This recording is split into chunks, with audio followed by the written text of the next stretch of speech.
प्रभु यीशु मसीह के सामर्थी नाम में सलाम। परमेश्वर का हम धन्यवाद करते हैं कि सच में इस महामारी के समय हम जीवित हैं।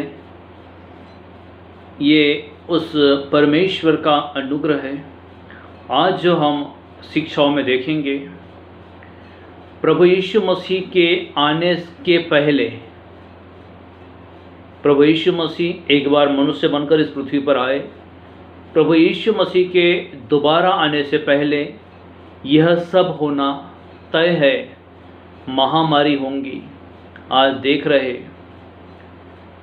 कोरोना के कारण और उसके बाद में भी उसका सेकंड और थर्ड फेज सेकंड तो आ चुका है, लेकिन तीसरा जो लहर है वो आने की संभावना है। अकाल होंगे। आज ऐसे न जाने कितने परिवार है, भले ही अकाल ना ही है, लेकिन उनको आज खाने के लिए रोटी नहीं, भूकंप होंगे। ये आज देख रहे हैं। युद्ध की तैयारी चल रही है। और ये भी हमने देखा है कि हमारे भारत के अंदर उत्तराखंड वाली एरिया में आसमान से बादल फटकर वहाँ तबाही हो रही है। ये सब परमेश्वर का भड़का हुआ क्रोध है। और क्रोध के साथ मैं कहना चाहूँगा कि उसके दोबारा आगमन के ये चिन्ह भी है। बाइबल कहती है, योना नबी की पुस्तक उसका 3 अध्याय उसके 9 वचन में, संभव है परमेश्वर दया करे।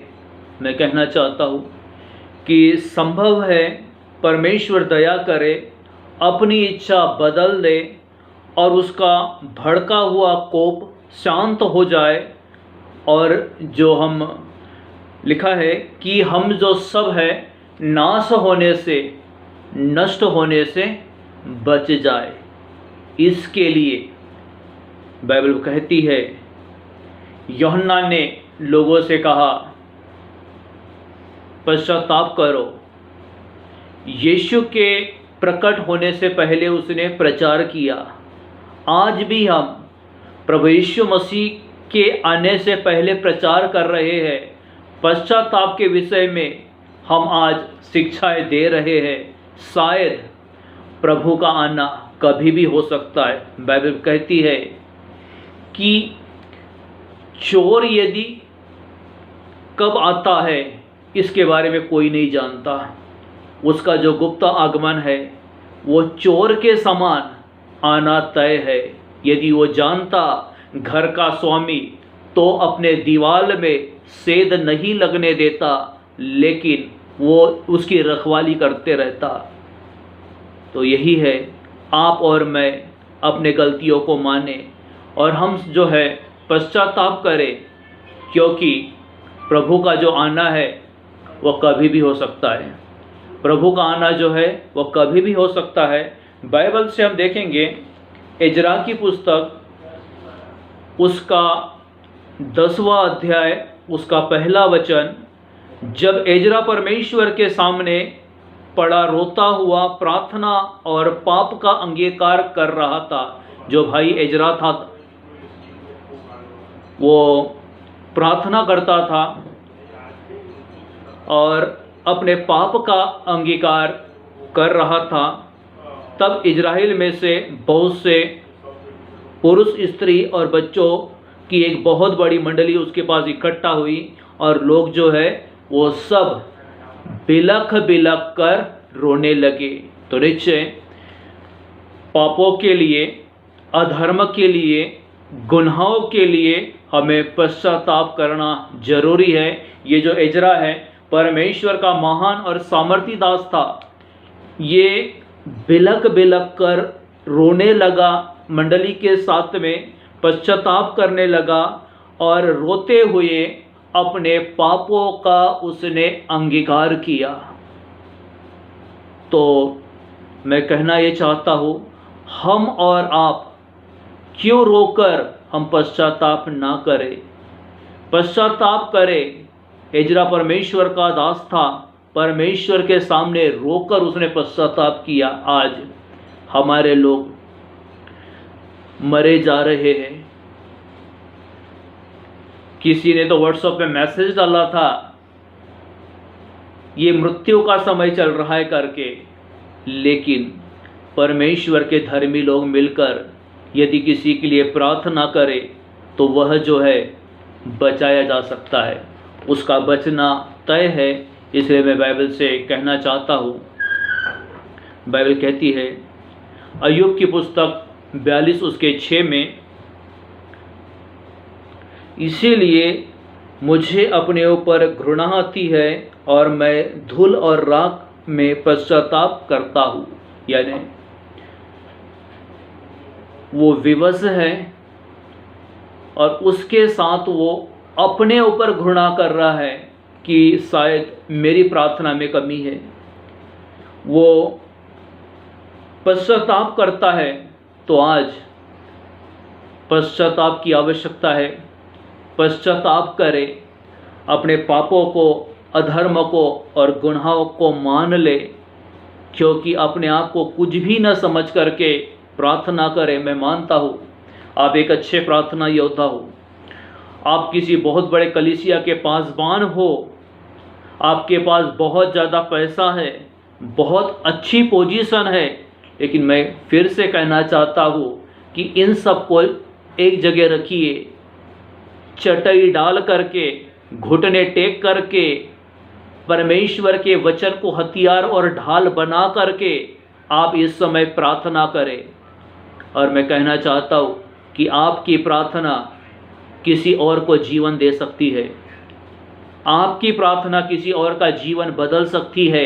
एक बहुत अच्छी खास बात है, यदि आप किसी के लिए मध्यस्थता करते हैं तो परमेश्वर के स्वर्गदूत आकर उनकी समस्याओं को, उनकी तकलीफों को, शैतानी शक्तियों से वो लड़ते हैं, और सामने वाले व्यक्ति को जब आप उसका नाम लेकर प्रार्थना करते हो तो उसको वो उन तमाम चीज़ों से स्वतंत्र करते हैं, वो तमाम चीज़ों से स्वतंत्र करते हैं। इसीलिए मध्यस्थता की प्रार्थना, पश्चाताप की प्रार्थना, यह जो है प्रभु यीशु मसीह के आने